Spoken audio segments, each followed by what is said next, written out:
이렇게 충남 서천군 서면에 위치한 홍원마을 주민들이 불만을 토로한 것은 고압선과 송전탑이 수십 년 동안 마을 중앙을 지나가고 설치되는 등으로 인해 백혈병, 암 등 질병이 발생하고 재산권마저 행사할 수 없기 때문인데요. 이들은 지난해부터 한국중부발전 서천화력본부와 한국전력공사 등 관계부처를 상대로 송전선로 지중화 사업과 발전소 건립으로 인한 피해를 요구하는 집회를 통해 해결책을 요구했습니다. 하지만 이렇다 할 답변이 들려오지 않자 급기야 이런 마을을 후손에게 물려줄 수 없다며 마을이장이 나서 목소리를 높였습니다. 이어 보도합니다. 조주희 기자입니다.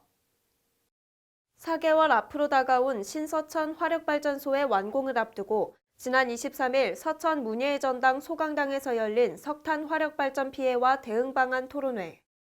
이날 토론회 중에서 발전소 인근에 위치한 홍원마을 김운식 이장의 목소리가 유난히 높았습니다. 이 자리에서 김 이장은 발전소 인근에서 수십 년 동안 마을을 지키며 사는 주민을 대표해 그동안 고압선 송전탑 지중화 사업 진행 상황과 피해 지역 지원, 폐석탄 회처리장 등에 대해 조목조목 따져 물었습니다. 지난 1983년부터 2017년까지 운영됐던 옛 서천 화력발전소로부터 마을에 사는 주민들이 받은 여러 가지 피해를 후손에게 물려줄 수 없다는 말도 덧붙였습니다. 이에 대해 서천군은 지중화 사업과 함께 폐석탄 회처리장 향후 대책, 발전소 피해 지역 등에 대한 그동안 진행된 행정처리 전반적인 사안에 대해 해명했습니다. 우선 김 이장은 7, 80억 원의 예산이 투입된 군산 지중화 사업과 비교하며 서천 지중화 사업 추진 상황에 대해 투명하게 공개하라고 요구했습니다. 폐철로를 지나가는데도 230억이냐? 이건 뭔가 잘못됐다. 잘못됐다라고 하면 이것을 자꾸 알 수 있는 우리 주민들한테 알려줄 수 있는 기관이나 어디가 있었을 텐데 그것도 모르고. 이에 대해 권종련 서천군 지역경제과 에너지팀장은 지중화 사업의 시행에 따른 추진 상황을 공개하며 비용 산출 등의 문제가 없다는 견해를 내놨습니다.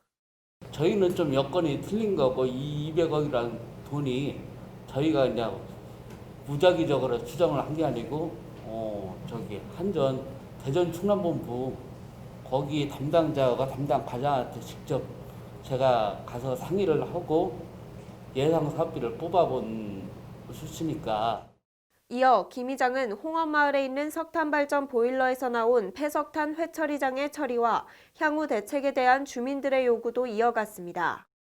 폐관 진단에 이 사업도 있고 하니까 이 돈을 가지고 차라리 이 마을 기점 들어서 태양광을 그렇게 깔아주면은 마을로 넘어오는 연탄가루가 덜 넘어올 것이 아니냐.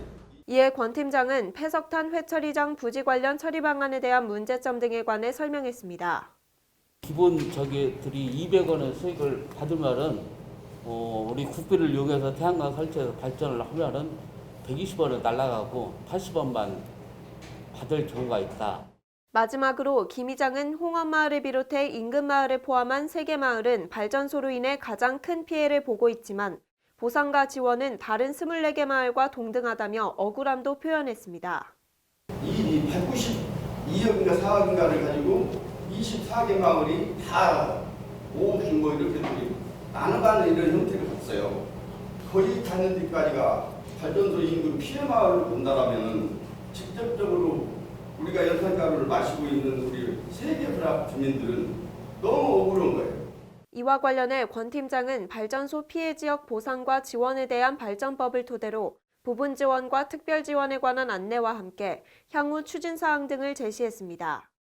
신서천 화력 반경 5km 하면 전부 다 들어가요. 기금 사업에 대해서는 별도로 저한테 이제 질문을 주시거나 아니면 요구를 하시면은 제가 방문할 때나 아니면 공문으로 해가지고 주민들 불편을 해소하도록 하겠습니다. 하지만 홍원마을 주민들은 여전히 막막하고 불안하다는 입장입니다. 미세먼지 고압선 철탑 피해 대책위원회는 지난 3월 서천군에 항의한 것처럼 원인 제공자인 중부발전이 송전선로 지중화를 해야 하며 군이 앞장서 구체적인 주민 피해 대책과 관련한 적극적인 행정을 해나가야 한다고 주장하고 있습니다. SBN 뉴스 조주희입니다.